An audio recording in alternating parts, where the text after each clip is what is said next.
Mas o que eu vou dizer aqui hoje é apenas para refletir, que você chegue às suas próprias conclusões, porque talvez o equivocado seja eu, né? Mas o que a gente quer deixar bem claro é que certos posicionamentos defendidos hoje, eles não merecem guarida sob a ótica espírita.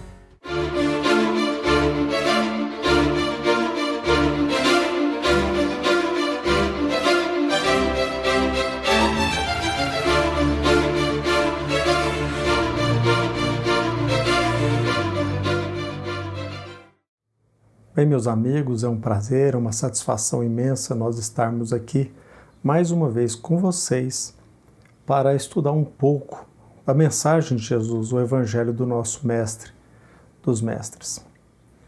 O tema que nós escolhemos hoje é Marxismo e Espiritismo. É um assunto difícil de ser tratado, é raro encontrar alguém se referir neste tema sem animosidade, mas queremos deixar bem claro, meus irmãos, que o nosso objetivo é exclusivamente esclarecer e esperamos que esse vídeo possa te ajudar de alguma maneira. Longe de nós qualquer propósito de levantar muros, levantar barreiras, destruir, muito menos criticar esta ou aquela pessoa. O nosso objetivo é apenas analisar ideias, democratizar, e se você encontrar algo útil naquilo que nós vamos dizer, que você faça o melhor proveito. Mas repetimos, é um assunto complexo, que demanda muito sacrifício ao estudá-lo, e ele é eivado de muitos preconceitos e pior, muita animosidade. Mas vamos lá. O meu objetivo há muitos anos é cada vez mais estudar, conhecer, sobretudo em busca da verdade. O que a gente nota, meus irmãos, através do estudo, da meditação, daquilo que a gente lê, é que é raro encontrar um filósofo, um cientista verdadeiramente vinculado à busca da verdade. Quase sempre ele tenta sacrificar a verdade para atender os seus interesses passageiros. Como na condição de cristãos eu tenho a plena convicção de que a vida continua, eu acho inteligente buscar a verdade que vá atender os meus interesses imortais. E não posso colocar acima da verdade os meus interesses transitórios, porque poderá também não só prejudicar aqueles que me escutam, aqueles que leem, aqueles que meditam na exposição deste ou daquele assunto, mas prejudicará sobretudo a mim mesmo. Então, pode haver e certamente haverá algum equívoco naquilo que nós vamos passar para vocês. Mas, sinceramente, o propósito é, de forma totalmente desinteressada, levar o fruto dos nossos estudos, que não é de 1 ano, de 2 anos, há muito tempo que a gente vem estudando e tomamos hoje a ousadia de divulgar o fruto dos nossos pensamentos. Nos últimos 2 vídeos, nós já falamos a respeito de questão de caridade, filantropia, depois nós viemos falando a respeito já de forma quase que indireta sobre esse tema socialismo, mas nós queremos já desde agora deixar bem claro que no século XIX, principalmente no século XX, muitos pensadores, muitos filósofos defenderam a bandeira do socialismo. Mas veja bem, é bom se destacar que quando se usa essa palavra socialismo, quase sempre nós lembramos de Karl Marx. Mas é importantíssimo destacar que vários pensadores, vários filósofos, como eu disse, do século XIX e XX, eles se intitulavam socialistas, mas eles não refutavam a ideia de Deus, não descartava a possibilidade da sobrevivência da alma após o óbito e, pasmem, nem sempre defendiam ou levantavam a bandeira da propriedade coletiva. Infelizmente, hoje, a meu ver, infelizmente, o que prepondera no Brasil, e creio que no mundo, é o pensamento socialismo vinculado a Karl Marx, ao materialismo histórico, à luta de classes e assim por diante. Mas é bom ressaltar que quando se fala de socialismo, não pensemos que se esgota esse conceito no pensamento materialista de Karl Marx. Muitas pessoas guardam certa restrição a uma obra de Leon Denis, chamada Socialismo e Espiritismo. Leiam, que vocês vão gostar. Uma obra muito boa e fala a respeito daquilo que eu estou dizendo para vocês. A meu ver, infelizmente, no Brasil e quiçá no mundo, prepondera o vínculo entre a palavra socialismo com marxismo.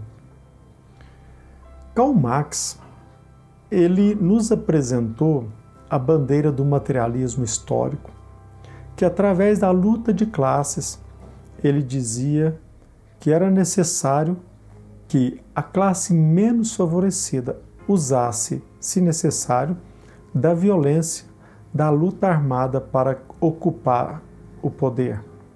Porque a classe detentora do capital, ela não abriria mão do seu privilégio de forma pacífica. E a proposta dele, em poucas palavras, era propor ou alcançar a ditadura do proletariado. Mas eu quero deixar bem claro para vocês, meus irmãos, nesse curto espaço, que essa revolução política proposta por Karl Marx, quando ele se nos apresenta como necessário o uso da força e da violência, faz-se necessário destacar como revolução política. Entretanto, o seu ideal, a sua proposta não obteve êxito. Em outras palavras, em poucas palavras, ele não conseguiu convencer a classe menos favorecida a se voltar contra a classe mais favorecida. Como nós dissemos, Karl Marx nos apresentou termos como materialismo histórico, propriedade coletiva, ditadura do proletariado, e urge destacar a necessária força ou violência, luta armada para que a classe menos favorecida chegasse ao poder.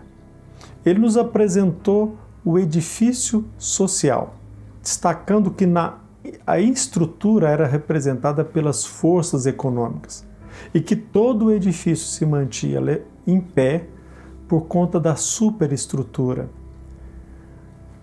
Em outras palavras, o domínio da classe mais favorecida se mantinha por conta da influência das instituições, do modo de viver da população, sobretudo dos valores reinantes da sociedade. No entender de Karl Marx, para demolir o edifício social, faria necessário se infiltrar nas instituições, abalar o modo de viver e, sobretudo, mexer com os valores sociais da época. Se ele não conseguiu, através da força e da violência, demolir o edifício social em que, no entender dele, predominava os interesses da classe mais favorecida, no início do século XX, muitos pensadores e filósofos marxistas, eles elaboraram ideias, pensamentos, a fim de atingir a demolição desse edifício através de um outro método, que muitos denominam de revolução cultural.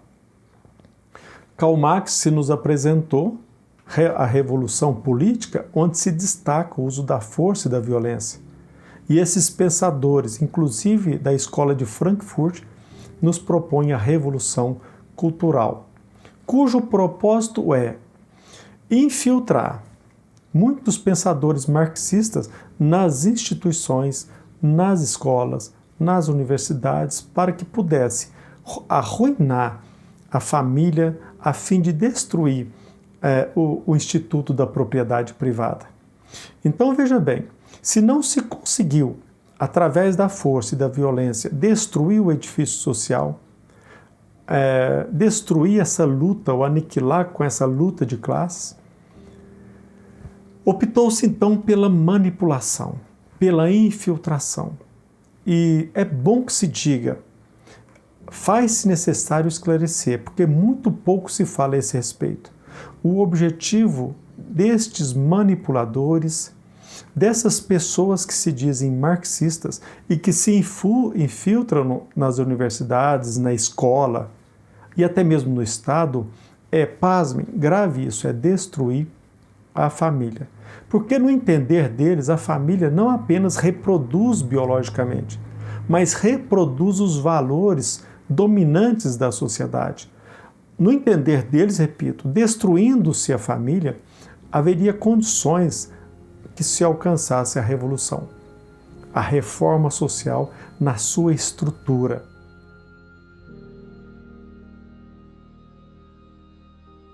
Se nós fizermos um paralelo entre Karl Marx, que nos apresentou a revolução política e a revolução cultural pelos pensadores, sobretudo do século XX, eu queria fazer um paralelo entre Karl Marx como se fosse um espírito batedor. É aquele espírito que quer nos chamar a atenção através do barulho, da violência, das pancadas. E Karl Marx nos mostrou que, na prática, esses espíritos batedores, eles não têm muita importância. Eles servem até mesmo para nos alertar, porque na nossa intimidade nós sabemos que jamais conseguiremos algo de produtivo e imortal através da violência. Esses espíritos nos chamam a atenção e quando nós vamos à procura de uma solução, de um remédio e de uma proteção, nós alcançamos. Da mesma forma, esses pensadores que nos apresentam essas propostas esdrúxulas, absurdas, de se utilizar a força, a violência, o objetivo de matar, de aniquilar, a nossa intimidade deixa bem claro que esse não é um caminho correto. Agora, entretanto, esses pensadores que se infiltram, que através de uma forma sutil vai nos envolvendo com as suas propostas, porque eles não têm coerência. No mesmo momento em que eles se dizem ateus, eles podem vestir a roupa de um religioso para atingir os mesmos objetivos, qual seja, destruir o edifício social. Não existe uma coerência no método de trabalho desses pensadores. Tanto é verdade que eles entendem que a racionalidade também é um valor da sociedade em que se predomina o interesse da classe mais favorecida. Então, se nós também fizermos um paralelo na classificação dos espíritos, previsto lá no Livro dos Espíritos, nós podemos fazer um vínculo entre esses filósofos e pensadores com aquilo que Allan Kardec nos apresenta como se fossem os espíritos pseudo-sábios. Esses espíritos são muito perigosos, porque eles se infiltram e eles conseguem, de forma sutil, quase sempre, manipular a consciência, principalmente numa sociedade onde a ignorância e o despreparo predomina. Então, eu quero destacar isso, que vocês pensem a esse respeito. E destaco, tem muitas pessoas que se dizem religiosas, mas estão atendendo interesses escusos, talvez até mesmo de forma inconsciente.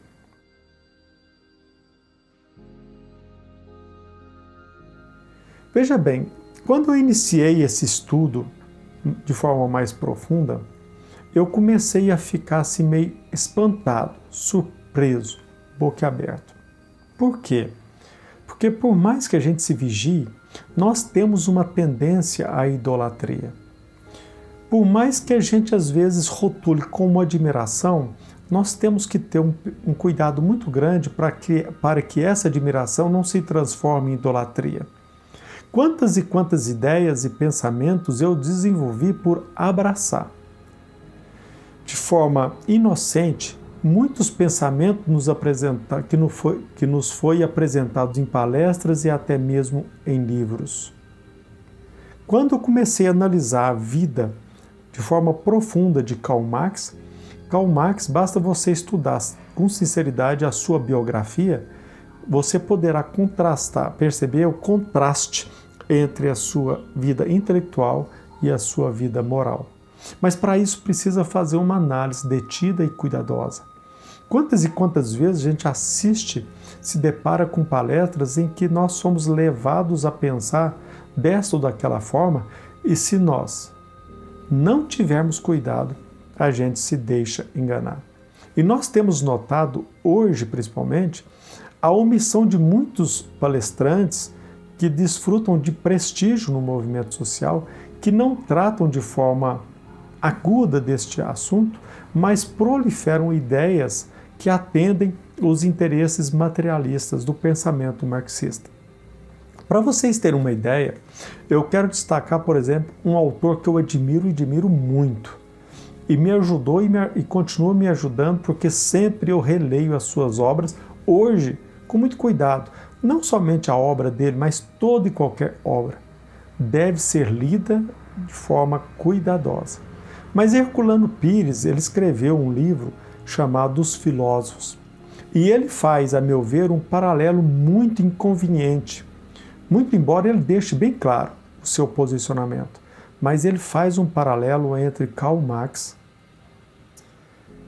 e Jesus Cristo. A meu ver, um paralelo totalmente inconveniente.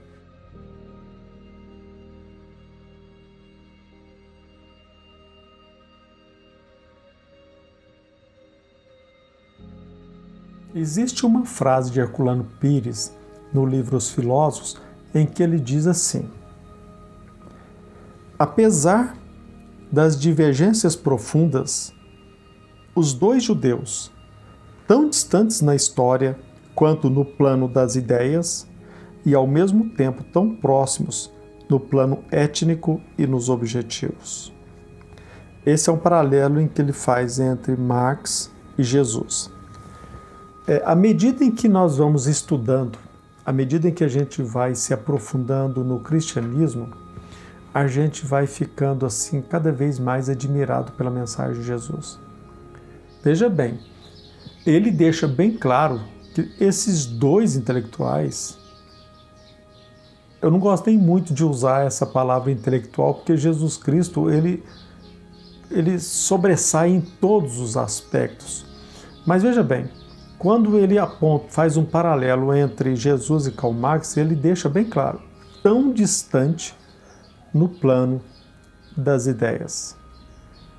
Veja bem, meus irmãos, quando Herculano Pires faz esse paralelo, ele deixa bem claro, esses dois pensadores tão distantes no plano das ideias. Todavia, ele fala que eles estão muito próximos nos objetivos.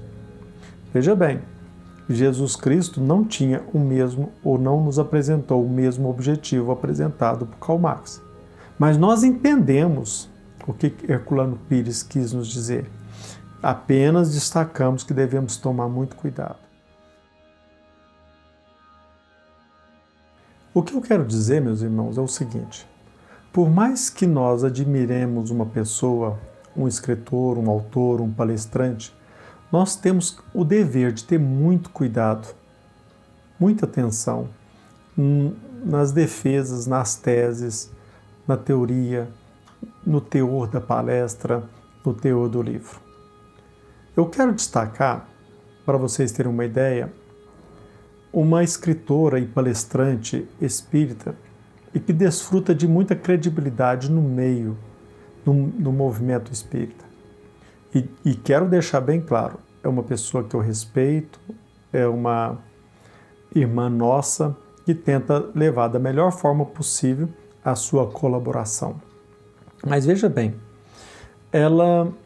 eu reservo o direito de não dizer o nome, e quem já estudou, já conheceu, já leu e meditou as suas obras vai saber de quem que eu estou falando. Mas deixo bem claro, é uma pessoa que eu respeito bastante. Veja bem, essa irmã nossa, ela defende, de certa forma, e creio que de forma bem consciente, as teses marxistas. Ela tem uma frase em que ela diz mais ou menos assim: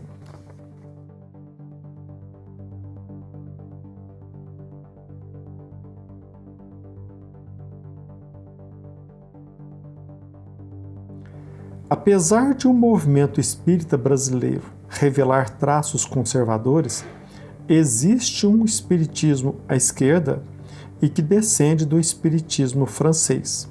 E ela diz o seguinte no desenvolver do artigo, que existe de fato diferenças, discrepâncias entre o pensamento de Karl Marx, e ela destaca o uso da violência e o materialismo, em outras palavras, o ateísmo. O espírita, ele tem fé em Deus e ele jamais foi admoestado, aconselhado ou obteve qualquer tipo de sugestão, seja por Jesus e pela doutrina espírita, de usar a força.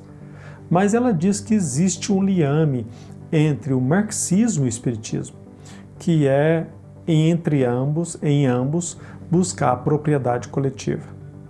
Eu só quero perguntar o seguinte: onde na doutrina espírita, no livro dos espíritos, nas obras básicas, inclusive até mesmo nas obras subsidiárias, existe esse princípio ou esse objetivo de buscar a propriedade coletiva? O que a gente percebe é o contrário, né? Basta que nós analisemos, por exemplo, no próprio Evangelho segundo o Espiritismo, quando no capítulo 16, Allan Kardec nos fala que se a pessoa pensa que ao repartir a riqueza de forma igualitária, em pouco tempo este equilíbrio será desfeito. Por conta de quê? Por conta das diferenças de aptidões, as diversas aptidões, através do quê? Do mérito de cada um. Nós estamos aqui na Terra em níveis de consciência diferentes. Então, se nós pensamos que ao repartir a riqueza de forma igualitária, esse equilíbrio não vai se manter, por conta das diferenças de aptidões. Aliás, cumpre destacar que também no Evangelho segundo o Espiritismo, nesse mesmo capítulo, o capítulo 16, São Luís, ele diz bem claro que é direito nosso o direito de transferir a propriedade. Então, quer dizer, aliás, na doutrina espírita, esse uso propriedade ele não é usado com tanta frequência, mas quando é usado, destaca que, na verdade, nós não somos proprietários, mas nós somos usufrutuários. Mas destaca que, no nosso meio, nós temos o direito de transferir para os nossos descendentes ou para os nossos herdeiros o direito da propriedade. Veja bem, meus irmãos, quando a gente lê, como nós dissemos, o Leon Denis, na obra Socialismo e Espiritismo, ele deixa bem claro que ele não aceitaria, em momento algum, o socialismo sem a espiritualidade. E ele destaca: eu sou evolucionista, eu não sou revolucionário.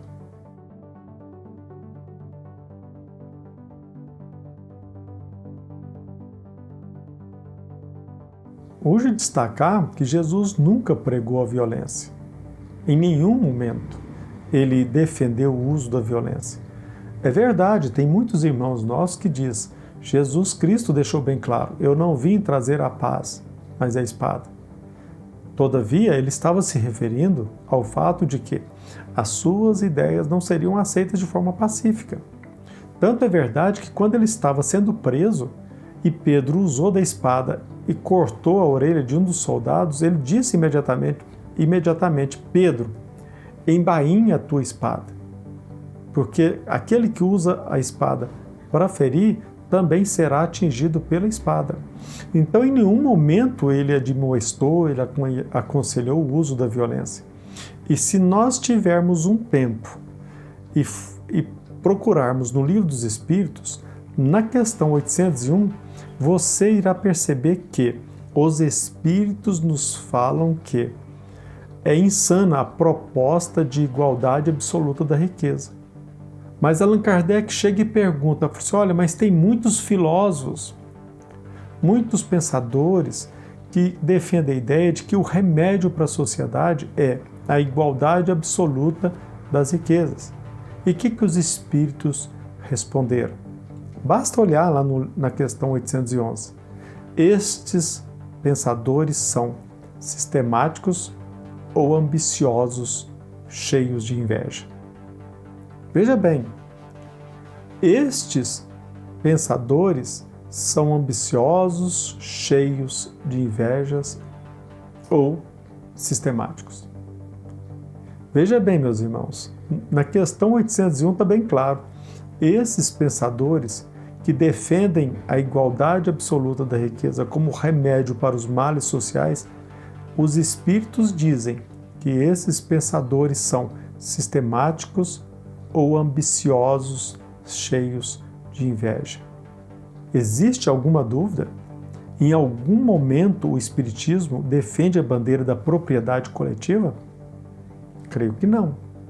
Mas quase que a gente não percebe, de forma sutil, a gente vai se deixando levar por essas propostas. Jesus Cristo, quando ele estava entre nós, ele disse: dai a César o que é de César e a Deus o que é de Deus. O que ele disse? Dai a César.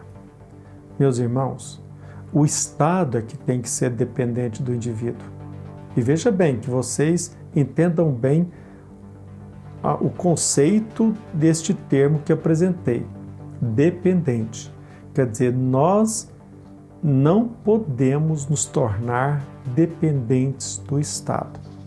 Porque se você voltar os olhos pela história, você perceberá que aqueles que estão representando o Estado não pensaram em momento algum no povo. Imaginemos o momento em que nos tornarmos totalmente dependentes do Estado. Isso é um risco, isso é um perigo. Jesus Cristo dai a César que o Estado continue sendo o nosso dependente, porque o dia em que nós nos tornamos dependentes deles, nós estamos, repito, correndo sério risco. E muitos se enganam que o Estado nasceu para fazer tudo numa visão paternalista. Olha, quanto maior o Estado, mais o estrago. Então, reflitamos a respeito disso. E eu quero deixar bem claro para vocês algo que poucos espíritas sabem. Aliás, eu nunca vi alguém falando isso em vídeo. Apenas comentou-se num texto.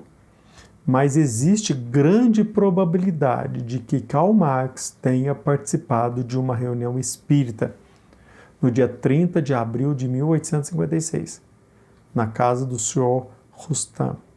Veja bem, era uma reunião, narra-nos o livro Boa Nova, era uma reunião íntima, privada, e que ali eles estavam até mesmo comentando sobre ideias políticas em torno da reforma social.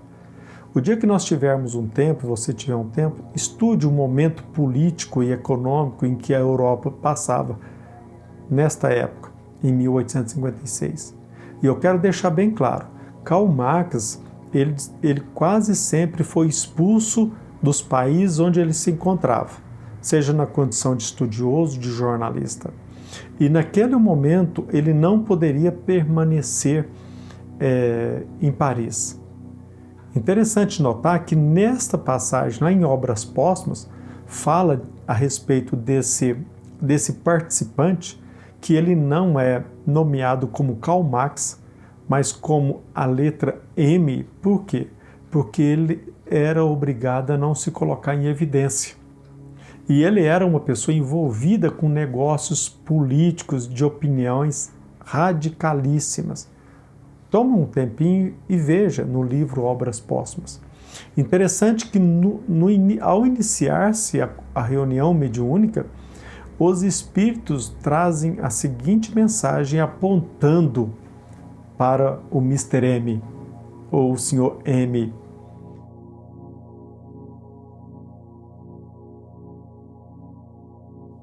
A ti, a espada que não fere, mas mata. E os espíritos, a partir de então, dirigindo-se a Allan Kardec, fala: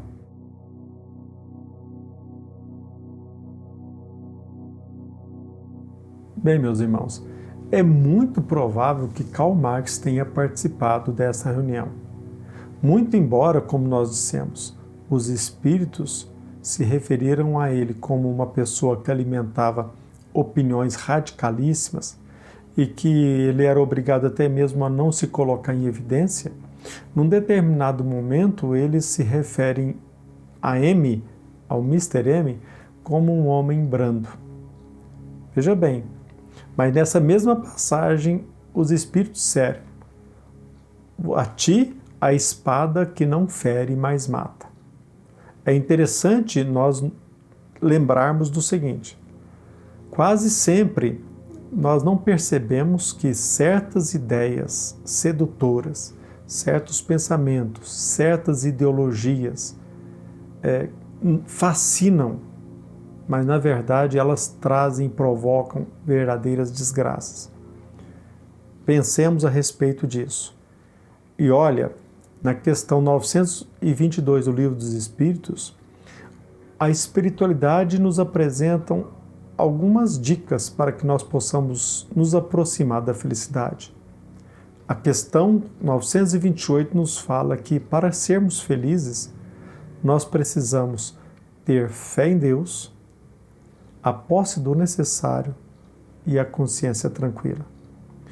E eu desafio a vocês a encontrar uma sociedade no planeta Terra que se diz socialista, se todos os membros que fazem parte dessa sociedade detêm a posse do necessário. Eu estou me referindo apenas à posse do necessário. Que pensemos, meditemos a respeito disso, que fiquemos muito atentos, que vocês pensem a respeito dessa mensagem que eu trouxe para vocês e percebamos o zelo, o cuidado na educação de nossos filhos. Por quê? Essa extensão de carga horária diária e a diminuição de faixa etária tem como objetivo estender o tempo de vida de nossos filhos na escola. E será o que eles estão aprendendo? Fiquemos atentos, vigiemos, porque na verdade talvez nós não percebamos que existem ideologias, pensamentos que querem aniquilar uma instituição que, para mim, é a mais importante, tanto que considero-a como divina, que é a família. Se às vezes nós reproduzimos valores equivocados, cabe a nós aprimorarmos as instituições, jamais aniquilá-las. Revolução, não. Evolução, sim. Dependência, não. Trabalho, sim. E não podemos esquecer, segundo o Evangelho de Jesus, qual a missão do homem inteligente na face da terra? É não desprezar também os menos favorecidos. Essa questão de vida social depende da nossa liberdade. Nós é que devemos assumir de forma escancarada o preceito maior de Jesus Cristo, que é caridade e amor ao próximo. Não esperemos isso do Estado. Que Jesus nos abençoe.